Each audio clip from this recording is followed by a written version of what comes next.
अस्सलाम वालेकुम नाज़रीन, हाईटेक न्यूज के खबरनामे में आपका खैर मकदम है। मैं हूं नेहा खान। नजर डालते हैं आज की अहम खबरों पर।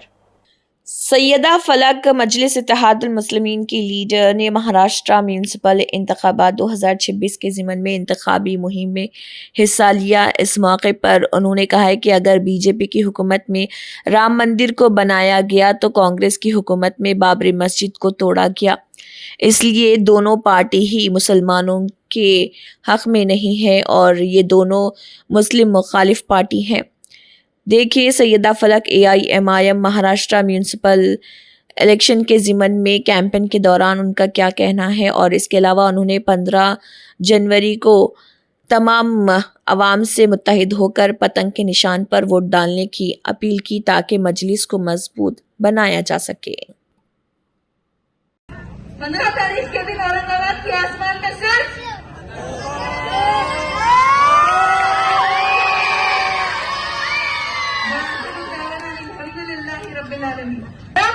इस मुल्क में मुसलमानों के पास इत्तेहाद के अलावा और कोई दूसरा ऑप्शन है ही नहीं। हमारा इत्तेहाद ही सिर्फ हमारा मसला का हल है। अगर आप लोग इस गलत फहमी में है कि ये हमारा हल तब से है जब से बीजेपी आई है, तो अगर बीजेपी की हुकूमत में राम मंदिर को बनाया गया तो कांग्रेस की हुकूमत में बाबरी मस्जिद को तोड़ा गया।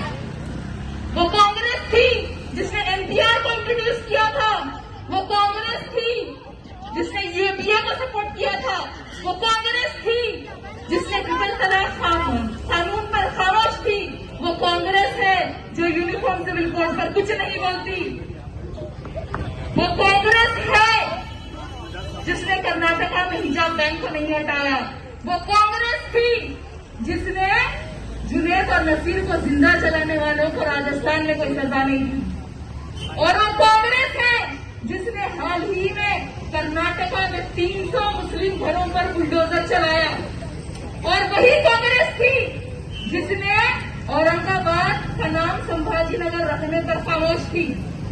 और जब बात दूसरे पार्टीज की आती है, रीजनल पार्टीज की आती है, तो ये लोग सिर्फ रमजान में टोपी पहनकर हमको खजूर से रोजा खिला सकते हैं। बस आपकी महाराष्ट्र का जो यूनिटी सेना है, जब पार्लियामेंट में फर्स्ट अमेंडमेंट बिल को लाया गया था तो यूनिटी सेना के MP भाग गए थे।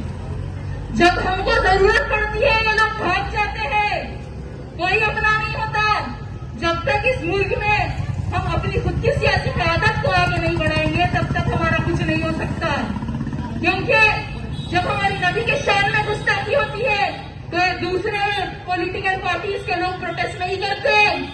वो सिर्फ असदुद्दीन ओवैसी ही है जो गुस्ताखे रसूल के खिलाफ प्रोटेस्ट कर सकते हैं। वो सिर्फ असदुद्दीन ओवैसी है जो बाबरी मस्जिद जिंदाबाद कह सकते हैं। वो सिर्फ असदुद्दीन ओवैसी ही है जो जय फलस्तीन का नारा लगा सकते हैं। और अब इस मुल्क में मुसलमानों के पास इत्तेहाद के अलावा और कोई दूसरा ऑप्शन है ही नहीं। हमारा इत्तेहाद ही सिर्फ हमारा मसला का हल है, क्योंकि अब बात हमारी शरीयत पर आ गई है। हमारी शरीयत में मुदाखिलत की जा रही है, हमारी शरीयत पर हमला किया जा रहा है, हमारे मस्जिदों और दरगाहों को निशाना बनाया जा रहा है, अज़ान को रोका जा रहा है, हमारे हिजाब और निकाब को खींचा जा रहा है, हमारी शरीयत को ये लोग खत्म करना चाहते हैं। और अब बुलडोजर तो जो है ना यूपी से लेके गुजरात, MP, राजस्थान, आसाम और अब दिल्ली में भी पहुंच गए। हाल ही में दिल्ली में मस्जिद की जमीन पर बुलडोजर चलाया गया। और ये जो भी कानून हमारे खिलाफ लाए जा रहे हैं, इन कानूनों के खिलाफ हम सड़कों पर उतरकर नहीं लड़ सकते। सिर्फ सड़कों पर उतरकर इस कानूनों के खिलाफ नहीं लड़ा जा सकता। हमें अपने लोगों को ऐवानों में पहुंचाना होगा। ऐवानों में भी हम ऐसा इस कानूनों के खिलाफ लड़ सकते हैं, लेकिन ऐवानों में तो हमारे लोग मौजूद ही नहीं है, बहुत ही कम तादाद में है।